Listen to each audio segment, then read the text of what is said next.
नमस्कार बच्चों, आप सभी का स्वागत है। आज की इस वर्कशीट में हम पढ़ेंगे दो बैलों की कथा, यानी हम इसकी आज पुनरावृत्ति करेंगे। इसके पहले वर्कशीट के माध्यम से ये चैप्टर हो चुका है। तो आइए शुरू करते हैं। तो आपको बता दें कि इस पाठ के यानी दो बैलों की कथा जो कहानी है, इसके लेखक का नाम है प्रेमचंद। शुरू करते हैं। झूरी काछी के दोनों बैलों के नाम थे हीरा और मोती। दोनों के नाम हीरा और मोती। दोनों पछाई जाति के थे। कौन सी जाति? पछाई, जिस प्रकार कुत्तों की जात होती है, गायों की, बैल की और भैंस की, उसी प्रकार से इन बैल ये पछाई जाति के थे। देखने में सुंदर, काम में चौकस, डील में ऊंचे, बहुत साथ साथ रहते रहते दोनों में भाईचारा हो गया। दोनों आमने सामने या साथ साथ बैठे हुए एक दूसरे से मूक भाषा में विचार विनिमय करते थे, यानी एक दूसरे के विचारों को बिना कहे जान जाते थे। मूक भाषा यानी बिना बोले, इशारों में है। ठीक है, फिर आगे है। एक दूसरे की मन की बात कैसे समझ जाता था हम नहीं कह सकते।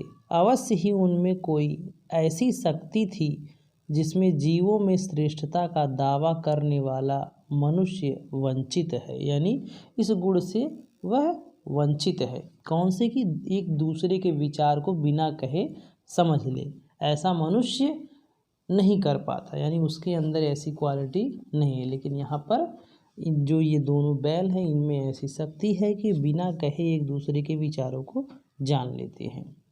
दोनों एक दूसरे को चाटकर और सूंघकर अपना प्रेम प्रकट करते। कभी कभी दोनों सींग भी मिला लिया करते थे। विग्रह के यानी लड़ाई के नाते से नहीं, केवल विनोद के भाव से, प्रेम के भाव से, आत्मीयता के भाव से। जैसे दोस्तों में घनिष्ठता होती है, धौल धप्पा होने लगता है। यहाँ पे जिस प्रकार से हमारे दोस्तों में घनिष्ठता जब हो जाती है तो मजाक मजाक में एक दूसरे से कभी कभी धौल धप्पा होने लगता है, यानी मजाक में एक दोस्त दूसरे दोस्त को मार देता है। अब हम करते हैं इन प्रश्नों को। ठीक है, पहला प्रश्न है, प्रस्तुत गद्यांश के लेखक का नाम लिखिए। तो उत्तर हो जाएगा, प्रस्तुत गद्यांश के लेखक का नाम प्रेमचंद है। प्रश्न 2, दोनों बैल किस जाति से संबंधित थे? गद्यांश में दिया गया है पछाई, दोनों बैल पछाई जाति से संबंधित थे। प्रश्न 3 देखें, दोनों बैल अपने प्रेम को कैसे जताते थे? जताते यानी प्रकट करते थे। दोनों एक दूसरे को चाटकर और सूंघकर अपना प्रेम प्रकट करते थे। प्रश्न 4 है, उनके स्वभाव की विशेषताओं का वर्णन कीजिए। तो इनके स्वभाव की विशेषताएं हमें बतानी है। तो इनके दोनों में भाईचारा था, दोनों हमेशा साथ साथ खाते पीते थे, दोनों में एक दूसरे से प्रेम था, दोनों एक दूसरे की भलाई की बातें सोचा करते थे। ये उनकी विशेषताएं हैं। प्रश्न 5 है, इसको देखें, थोड़ा सा बड़ा है।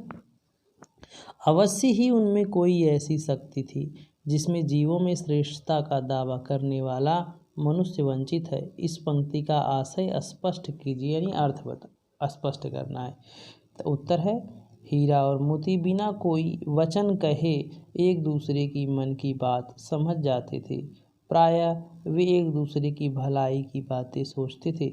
यद्यपि मनुष्य स्वयं को सब प्राणियों से श्रेष्ठ मानता है, किंतु उसमें भी यह शक्ति नहीं होती कि वह दूसरों के मनोभावों को समझ सके। अक्सर वह स्वार्थ के कारण भी किसी दूसरे का हित सोचना नहीं चाहता। ये आपकी आज की वर्कशीट समाप्त होती है। यदि पसंद आए तो लाइक करें, चैनल को